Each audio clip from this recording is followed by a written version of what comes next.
সূর্যের প্রত্যক্ষ মদদে মেঘের সাথে অভিমান করে বৃষ্টি হয়েছে পর দীর্ঘদিন হলো দেখা নেই তার।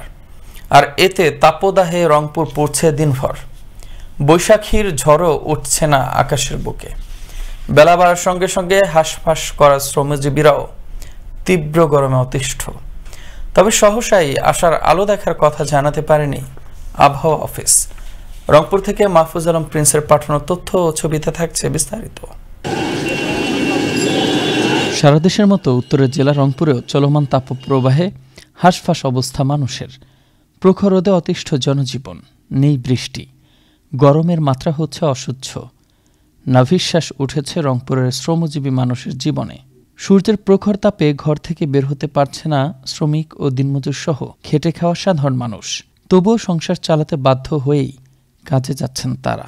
ভাই গরমের কারণে ভাড়া টাড়া পাইতেছি না, ঠিকভাবে করতে পারতেছি না। বিভিন্ন লোক বাইরে থেকে আসতে পারছে না, শহরে তাপমাত্রা বেশি, লোকজন বাইরে নেই। গরম এই আবহাওয়া, যে আবহাওয়া গরম আবহাওয়া, প্রচণ্ড গরম, কাজ কাম নাই, যাত্রী আসতেছে না বাইরে থেকে। ওদের তাপমাত্রা খুব গরমে মানুষ বাইরে হইতেছে না এবং আমরা যাত্রী পাইতেছি না। আমার চলাফেরা খুব সমস্যা হইতেছে।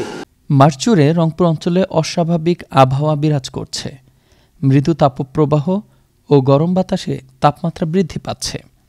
এই তাপমাত্রা বৃদ্ধি অব্যাহত থাকতে পারে বলেই জানালো আবহাওয়া অফিস।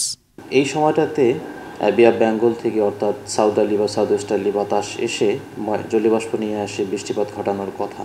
তো যেহেতু বৃষ্টিপাত হচ্ছে না এবং সেই সাথে সাথে কালবৈশাখীও হওয়ার কথা, কালবৈশাখীও হচ্ছে না, সব মিলিয়ে বৃষ্টি হয়ে তাপমাত্রা কমিয়ে যে একটা স্বস্তির অবস্থা সৃষ্টি করবে সেটা এখন হচ্ছে না। আরও কয়েকদিন থাকবে এমন পরিস্থিতি। আর বাতাসে জলীয় বাষ্পের পরিমাণ বাড়লে ভ্যাপসা গরম আরও বেড়ে যাবে। তবে জীবিকার প্রয়োজনে বাইরে গেলে সতর্কতা অবলম্বনের তাগিদ স্বাস্থ্য বিশেষজ্ঞদের। গরমের এ সময় শরীরকে পানিশূন্য হতে না দেওয়ারও পরামর্শ তাদের। মুস্তফা কামাল তোহা, আনন্দ টিভি, ন্যাশনাল ডেস্ক।